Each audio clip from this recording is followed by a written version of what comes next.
दिल के दायां भाग के फेल होने का सबसे बड़ा कारण है बाएं भाग का फेल होना।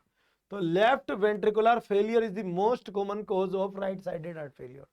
जनरली लेफ्ट के फेल होने के कारण जो पल्मोनरी एडेमा होता है, पल्मोनरी एडेमा की वजह से सबसे बड़ा जो समस्या अपने को देखने को मिलता है वो राइट वेंट्रिकुलर फेलियर देखने को मिलता है।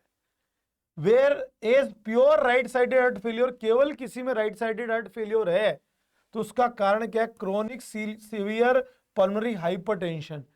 क्रोनिक सीवियर पल्मोनरी हाइपरटेंशन की वजह से उसको राइट वेंट्रिकल फेलियर अलोन से हो सकता है, ये आपको याद रखना है।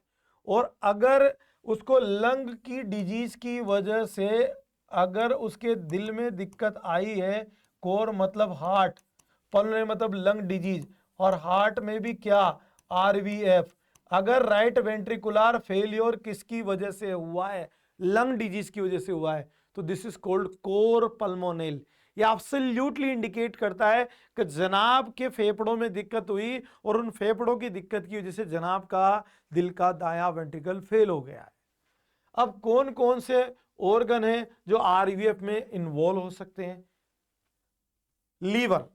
लीवर के अंदर दिक्कत क्या आएगी? जैसे ही राइट वेंट्रिकल फेल होता है जनाब, तो दिक्कत ये आती है कि जो राइट वेंट्रिकल ये खाली नहीं होता है, तो राइट एट्रियम से ब्लड राइट वेंट्रिकल में नहीं आ पाता है, तो सिस्टम का जो वीनस वाला जो ब्लड है वो आपके राइट एट्रियम की ओर आना स्लो हो जाता है। जो वीन है उसके अंदर ब्लड इकट्ठा होने लग जाता है, fluid backs up in vessels, और fluid backs up in vessels होने लगेगा तो सिस्टम में ब्लड अटकेगा, तो आपके जो लोअर सर्किट का जो ब्लड था वो ऊपर की ओर नहीं आएगा। कहीं ना कहीं समहाउ इसमें लीवर भी इन्वॉल्व होगा। आप सबको पता है कि जो पोर्टल वीन है, वो पोर्टल वीन जो खून लेके आती है उसे लीवर से होकर गुजरना पड़ता है। जब लीवर से होकर खून को गुजरना पड़ता है उसके बाद वो इंफीरियर वेना कावा में मिलती है, तो भैया वो जो लीवर है कहीं ना कहीं उस लीवर के अंदर उस ऑब्स्ट्रक्शन का प्रभाव तो देखने को मिलेगा। तो जो जायफल होता है, नटमेग होता है, उस नटमेग की शेप मतलब नटमेग के जैसी अपीयरेंस वाला जो लीवर है, ये जो लीवर है जब लीवर का स्कैन कराएंगे, जब लीवर को अपन देखेंगे तो नटमेग के जैसे लीवर की अपीयरेंस देखने को मिलती है। नटमेग लीवर देखने को मिलता है राइट वेंट्रिकुलर फेलियर में, जिसे कार्डियक सिरोसिस भी कहते हैं। दिल की वजह से अगर सिरोसिस हुआ है, सिरोसिस के बहुत सारे कारण हैं, तो दिल की वजह से सिरोसिस होता है, कार्डियक सिरोसिस सीन इन आरवीएफ। और राइट वेंट्रिकल फेलियर में जो कार्डियक सिरोसिस होता है उसमें दिल कैसा दिखता है? नटमेग के जैसा। नटमेग की जो ये लाइंस आप देख रहे हैं उसके जैसी अपीयरेंस लीवर की हो जाती है। क्लियर है? इसके बाद देखते हैं आगे, स्प्लीन, कंजेस्टिव स्प्लीनोमेगेली, स्प्लीन की साइज बढ़ जाती है। किडनी, भैया खून आ नहीं रहा था, जा भी नहीं रहा है, तो कंजेशन और बढ़ गया, कंजेशन और बढ़ गया तो एजोटेमिया और बढ़ जाएगा। क्यों बढ़ जाएगा? क्योंकि खून आ नहीं रहा था, ये दिक्कत थी। जा नहीं रहा है तो बहुत बड़ी दिक्कत है, वो आना नहीं चाह रहा था और हम रस्सा रोक के कह रहे हैं तू आई मत, तो मन ही मन कह रहा है मैं तो आना वैसे नहीं चाह रहा था, तू क्या रोक रहा है मुझे, तो बिल्कुल वहां पर स्थिति बहुत बिगड़ जाएगी। The congestion is more prominent in RVF than LVF. जो कंजेशन है वह एलवीएफ से भी ज्यादा देखने को मिलता है आरवीएफ। इन आरवीएफ और क्या क्या हो सकता है? प्लूरल इफ्यूजन देखने को मिल सकता है, पेरिकार्डियल इफ्यूजन एंड एसाइटिस, पेट में पानी भर गया। कहां पानी भर गया? पेट में पानी भर गया। The hallmark of right sided heart failure is peripheral oedema, particularly pedal and pretibial. भैया इसका जो सबसे बड़ा हॉलमार्क है वो पेरिफेरल एडिमा, शरीर के बाहरी हिस्सों में पानी भरता है, खासकर लोअर लिम्ब में। लोअर लिम्ब में कहां पर? जो पेडल, जो पांव के निचले हिस्से हैं, बोले थे टखना, टखना। और प्रीटिबियल, टीबिया के आगे, जो आपकी टीबिया बोन है उस टीबिया बोन के आगे, कुल मिलाकर घुटनों से टखने तक तो कहलाता है प्रीटिबियल एडेमा। और टखने से एडी तक का, एडी में टखने में सूजन, पेडल एडेमा। तो एडी में टखने में सूजन आएगी या टीबिया वाले हिस्से में सूजन आएगी या सब में आएगी? सब में सूजन आएगी। घुटनों से लेके एडी तक तो प्रीटिबियल बोल दो, और टखने में, एडी में, इन सब में पेडल एडिमा बोल दो। तो ये एडिमा देखने को मिलता है भैया, ये आरवीएफ का sign. Anasarca, anasarca is the generalised massive oedema seen in heart failure. Anasarca की अपन बात करें तो एनासार्का पूरे शरीर में ही पानी भरने लग जाता है, बहुत मेसिव एडेमा हो जाता है। तो एनासार का एक मेसिव एडेमा है जो कहाँ देखने को मिलता है, ये देखने को मिलता है आपके हार्ट फेलियर के अंदर। डिस्टेंडेड नेक वेन्स, आपकी जो नेक की वेन है वो फूली हुई उभरी हुई नजर आती है। नॉक्चुरनल डाययूरेसिस, रात के समय में यूरिन ज्यादा आता है। एनोरेक्सिया, भूख नहीं लगती है, नाजिया होता है, एब्डोमिनल पेन होता है, फटीग होता है, वेट गेन होता है, ये भी सारी चीज देखने को मिलती है। सामान्यतः जो हार्ट फेलियर है, मैंने पहले भी कहा था, heart failure generally start with LVF, then RVF, first number LVF, second number RVF, और इन्हें मिलाकर आप हार्ट फेलियर या कंजेस्टिव हार्ट फेलियर बोल सकते हैं। तो generally heart failure left ventricle part से शुरू होता है, आगे जाकर राइट वेंट्रिकल हो सकता है, इन्हें आप heart failure congestive heart failure बोल सकते हैं। और हो सकता है मे भी दोनों के दोनों साथ में हो। क्लियर है? अब एक बहुत सिंपल कॉन्सेप्ट और समझेंगे अपन। जो दिल है, उस दिल के अंदर अपन सीधी सीधी अपन बात करें, जो आपका लेफ्ट वेंट्रिकल है, इस लेफ्ट वेंट्रिकल से खून आगे नहीं जा पाना, फॉरवर्ड नहीं जा पाना, कहलाता है फॉरवर्ड फेलियर। आपके दिल के अंदर खून आगे नहीं गया, वेंट्रिकल से खून बाहर नहीं आ पाया, आपका लेफ्ट वेंट्रिकल ब्लड को आगे पंप नहीं कर पाया, फॉरवर्ड फेलियर है, डिक्रीज कार्डिक आउटपुट है। डिक्रीज कार्डिक आउटपुट से टिश्यू हाइपोक्सिया है, और डिक्रीज कार्डिक आउटपुट से क्या है, टिश्यू हाइपोक्सिया के साथ साथ डिक्रीज रीनल परफ्यूजन है, और डिक्रीज रीनल परफ्यूजन से क्या है, डिक्रीज यूरिन आउटपुट। दो मोटी मोटी बातें फॉरवर्ड फेलियर की क्या है, बोले decrease cardiac output, tissue hypoxia, fatigue and low urine output. खून आगे नहीं गया, कार्डिक आउटपुट कम हो गया, तो ऊतकों में ऑक्सीजन की स्तर कम हो गई, कमजोरी हो रही है, थकान हो रही है। किडनी में खून कम गया तो यूरिन आउटपुट कम हुआ है। खून का वेंट्रिकल से आगे नहीं जा पाना, फॉरवर्ड मूव नहीं कर पाना, फॉरवर्ड फेलियर है। अब चूंकि वेंट्रिकल से खून आगे नहीं जा पाया, मतलब खून आगे नहीं जा पाया, तो इसकी वजह से गड़बड़ियां पीछे होना शुरू हो गई।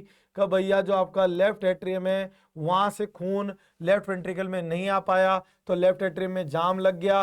लेफ्ट एट्रियम में जाम लग गया तो खून लंग्स से कहाँ नहीं आ पाया, लेफ्ट एट्रियम में नहीं आ पाया। तो कुल मिलाकर आगे खून नहीं जाने से, ऊतकों में खून नहीं जाने से कमजोरी, थकान महसूस होना, यूरिन का कमाना, फॉरवर्ड फेलियर। खून के आगे नहीं जाने से पीछे की जो गड़बड़ियां हैं, पीछे जो ट्रैफिक जाम लग रहा है, वो बैकवर्ड फेलियर। और उस जाम की जद में सबसे पहले लेफ्ट एट्रियम आया। भैया लेफ्ट एट्रियम में क्या दिक्कत आई, लेफ्ट वेंट्रिकल खाली नहीं होने से खून लेफ्ट एट्रियम से वेंट्रिकल में नहीं आ पाया, और लेफ्ट एट्रियम में खून लंग से नहीं आ पाया, और राइट वेंट्रिकल से खून लंग्स में आया जा रहा है, पर लंग से लेफ्ट एट्रियम में नहीं आ पा रहा, तो लंग्स के अंदर प्रेशर बढ़ रहा है, that is called pulmonary oedema. सबसे पहली गड़बड़ी लेफ्ट वेंट्रिकल के फेल होने की वजह से पीछे की ओर जो होती है, first backward failure seen in left ventricular failure is what, pulmonary oedema. और फॉरवर्ड फेलियर की वजह से जो दिक्कतें देखने को मिल रही लेफ्ट वेंट्रिकल के फेल होने से, tissue hypoxia, decrease urine output. और लेफ्ट वेंट्रिकल के फेल होने से पीछे जो दिक्कत हुई पीछे की ओर, वो जो बैकवर्ड फेलियर देखने को मिला, that is called pulmonary oedema. अब पल्मोनरी एडेमा होते ही इस राइट वेंट्रिकल को और ज्यादा ताकत लगानी पड़ेगी खून को यहां फेंकने के लिए। अब राइट वेंट्रिकल भी फेल हो जाएगा, ये बोलेगा मेरे बस की बात नहीं है। राइट एट्रियम से खून राइट वेंट्रिकल में नहीं आ पाएगा, तो राइट एट्रियम में जगह नहीं होगी, तो सिस्टम से ब्लड आना राइट एट्रियम में स्लो हो जाएगा। तो सिस्टम में ब्लड आना शुरू हो जाएगा तो ब्लड वीनस सर्किट में अटकेगा, वीनस सर्किट में अटकेगा तो ब्लड जहां से लाना बहुत मुश्किल था वह है लोअर एक्सट्रीमिटीज, लोअर एक्सट्रीमिटीज के वीनस सर्किट से ब्लड ऊपर की ओर आना कम हो गया, धीमा हो गया। तो भैया खून की एक प्रवृत्ति है, खून एक द्रव्य है, खून एक तरल पदार्थ है। तरल बोले तो एक हाइड्रो, हाइड्रो क्या है, हाइड्रो का तो एक ही खास बात है, हाइड्रो में स्टेट है, और स्टेट है तो स्टेट का दबाव है। जल जब तक गतिमान है, द्रव्य जब तक गतिमान है, वो बाहर की ओर कम फैलता है, और जैसे वो एक जगह ठहरता है वो बाहर की ओर फैलना शुरू हो जाता है। तो हाइड्रोस्टेटिक प्रेशर हाइड्रोस्टेट पे डिपेंड करता है। जितना किसी तरल द्रव्य में ठहराव आएगा, उस ठहराव की वजह से उसकी हाइड्रोस्टेट उस मूवमेंट पर, उस जगह पर दबाव डालने की क्षमता बढ़ जाएगी, और कैपिलरी से खून लीक होकर बाहर आने लग जाएगा, और खून बाहर आएगा तो लोअर एक्सट्रीमिटीज में एडेमा हो जाएगा, और आपके एसाइटिस भी हो जाएगा। एसाइटिस का कारण क्या है? एसाइटिस का कारण क्या है?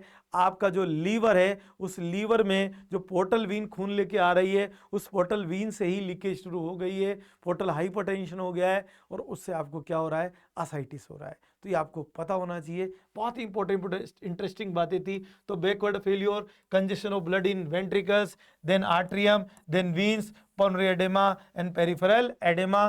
पेरिफेरल एडेमा लोअर एक्सट्रीमिटीज में, और एसाइटिस देखने को मिलता है। बहुत इंपॉर्टेंट, बहुत आसान चीज है, बहुत सिंपल चीज है। हार्ट फेलियर की अपन बात करें, बहुत सिंपल वे में अगर हार्ट फेलियर को दिक्कत को अपन डिस्कस करें, तो हार्ट फेलियर में आप सबको पता होना चाहिए right ventricle failure, left ventricular failure. Left ventricle failure की अपन बात करें तो प्रॉब्लम या तो सिस्टोल की है या डायस्टोल की है, या तो खून बाहर फेंकने की जो क्षमता थी, वो ताकत थी, वो कम हो गई है, या खून को वेंट्रिकल में भरने के लिए जितनी जगह चाहिए थी उतनी जगह बची नहीं है। कुल मिलाकर पेशेंट के अंदर कार्डिक आउटपुट कम हो गया है। कार्डिक आउटपुट कम हो गया है एलवीएफ के अंदर। तो कार्डिक आउटपुट कम होने की वजह से क्या देखने को मिलता है? टिश्यू हाइपोक्सिया देखने को मिलता है, एंड डिक्रीज रीनल परफ्यूजन। और रीनल परफ्यूजन कम होगा तो डिक्रीज यूरिन आउटपुट। ये जो चीजें आगे की ओर आई है, इन चीजों को अपन बोलते हैं फॉरवर्ड फेलियर। और टिश्यू हाइपोक्सिया होता है तो यहां पर क्या याद रखना है? फटीग, थकान सी रहती है, सुस्ती सी रहती है, कमजोरी सी रहती है। और आप देखिएगा पेशेंट के अंदर जान नहीं रहती है, थोड़ा सा काम करते हैं सांस फूलने लग जाती है, दिल की धड़कन बढ़ने लग जाती है, फटीग होता है, इंक्रीज हार्ट रेट होती है, क्लियर है कि नहीं है, और ब्रीथिंग डिफिकल्टी होने लग जाती है थोड़ा सा काम करते ही। तो ये कहलाता है फॉरवर्ड फेलियर। अब कार्डिक आउटपुट कम हुआ है, ठीक है, ये अच्छी चीज है। लेफ्ट वेंट्रिकल फेल हुआ है, तो लेफ्ट वेंट्रिकल के फेल होने की वजह से, लेफ्ट वेंट्रिकल के फेल होने की वजह से एक चीज होती है पल्मोनरी एडेमा।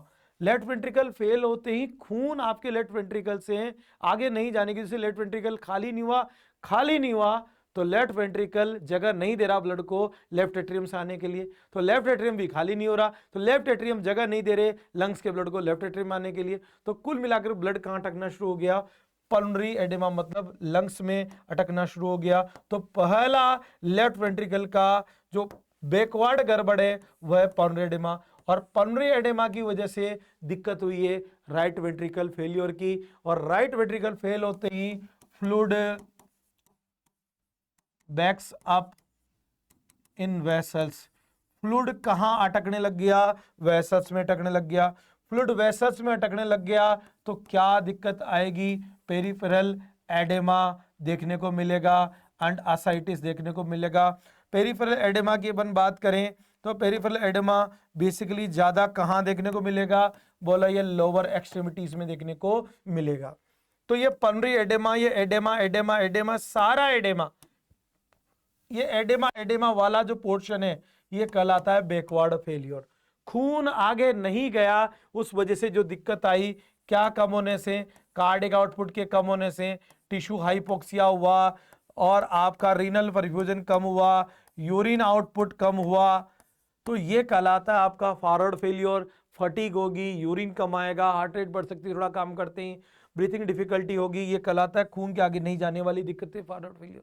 आगे नहीं जाने से जो पीछे गड़बड़ियां हो रही है वो कहलाता है बैकवर्ड फेलियर। पहला बैकवर्ड फेलियर पल्मोनरी एडेमा आता है, और वहीं उसी मोमेंट पर हम मान लेते हैं अब राइट वेंट्रिकल फेल हो गया है, क्लियर है, और उसी वजह से fluid backs up in vessels होने लग जाता है। पेरिफेरल एडेमा, एसाइटिस होने लग जाता है। पेरिफेरल एडेमा में लोअर एक्सट्रीमिटीज में देखने को मिलता है, प्रीटिबियल, पेडल एडेमा ये देखने को मिलते हैं, क्लियर है। तो आई होप आपको सीएचएफ का ये जो पार्ट है, ये पोर्शन है, कुछ समझ में आया होगा। यूं समझ लीजिए ये सीएचएफ की एक शुरुआत है, सीएचएफ की ये क्लास यूं समझिए इंट्रोडक्टरी क्लास है, ये पूरा सीएचएफ नहीं है। हो सकता है भविष्य में जल्दी इससे रिलेटेड और कंटेंट आपको मिले। बहुत बहुत धन्यवाद।